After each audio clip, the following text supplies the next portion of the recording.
tuned into this live stream. So who do we talk to? Well, we talk to the people who made the game. That is Glenn and Michael from Sledgehammer Games. We're here right now. How excited are you guys right now? Dude, after 2.5 years of sitting quiet, this is an incredible moment, so thanks. It is just an exciting moment. Now, my heart's still racing. The audience picks up on that. Thank you. It was a great trailer. My heart's still racing from it. It was gritty. We talked about the art direction in that documentary, which was dark and emotional. Do you know, it felt like what I would guess it would be like to be in World War II. Can you tell us a bit more then about the detail and the research that went into making this new Call of Duty? Yeah, you know, getting World War II right is incredibly important to us. Many of us have family members that have been touched by the war, and paying attention to every detail is our way of honoring them. We spent 2.5 years researching, studying, taking thousands of photos, watching documentaries, and meeting with World War II veterans. We visited museums, driven vehicles, fired weapons, and used photogrammetry techniques to capture even the tiniest details. Yeah, that's right. Look, we've gone to great lengths to follow in the footsteps of the soldiers of World War II. You know, in addition to Normandy, we literally traveled the routes of the 1st Infantry Division and other Allied units, from the English Channel to the hedgerows of northern France, through Luxembourg and Belgium and past the old city of Aachen, frankly, all the way to the Rhine. And it was great. We dug deep into the historical battle locations where many of the soldiers fought and sacrificed. You talk about history, you talk about the accuracy. Am I right in thinking you had a historian working on this? In fact, we saw him, didn't we? In that mini-doc. Yeah, we certainly did. Marty Morgan, amazing. He's renowned World War II historian and author. He's been a huge part of the team. He's worked with us for the last 2 years, and he's frankly devoted his life to capturing the stories of soldiers on the front line. And so with him as a cornerstone of our research, and a tremendous sort of asset to the team, he's really helped us capture the essence of war for fans. Now, we only learned about this a couple of days ago. You'll have been sitting on this, I think Glenn said, for 2.5 years. Since the reveal, how are you feeling right now? What have those days been like? Oh my goodness, it has been really amazing, unbelievable, frankly. And yeah, the reaction's been really positive and warming, and really to all the hardworking developers at Sledgehammer Games back home and to everybody at Activision, it's really been great.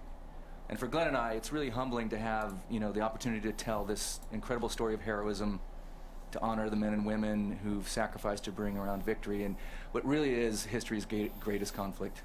And you know, the team back in Foster City is watching the stream right now, and a shout out to all of you, and thanks for your hard work. Because I'm guessing it has been 2.5 years of hard work.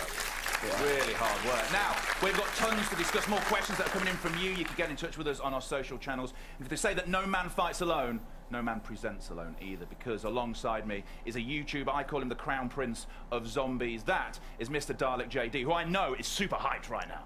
That is correct, OJ, and I mean, that introduction was beautiful, and I'm just so happy to be here, and he's exactly right. Since Friday, we've been taking in your questions about the game via Twitter, and the response has just been phenomenal, and there is still time to get your questions in if you haven't already. All you'll need to do is make sure that you tweet at Call of Duty, making sure you use that hashtag COD World War II. Now, we already have some tweets to kick off the show. We have at Cal's Tweetings, who says, "I'm so excited, I can't believe it. COD is going back to its roots." See, there you go. That's what a lot of tweets are saying, that Call of Duty going back to its roots. But this is all about gameplay as well. How does it, going back to its root, translate to gameplay? Yeah, Call of Duty World War II returns to that grounded, fast action gameplay that the franchise was built on. And for us, the core Call of Duty experience, like the conflict of World War II, really puts an emphasis now on rewarding gun skill and strategy. And with an all-new boots-on-the-ground experience that immerses players in the intense combat of World War II like never before, we're bringing some great new innovations too, you know, things that were designed to elevate the player experience, things we want to touch about, but we're going to save for a little bit later in the show. We are indeed saving it for a little bit later on. Make sure you stay tuned to this live stream. There's lots of things coming up. But Dalek, how do you feel about that? I'm extremely excited by the fact that it's been nearly 10 years since Call of Duty has been in the World War II era, and I mean, that in itself is just extremely exciting. And judging by you guys over on Twitter, it seems I'm not the only one. Loads of fans are expressing their excitement around the fact of us being able to experience World War II era weaponry.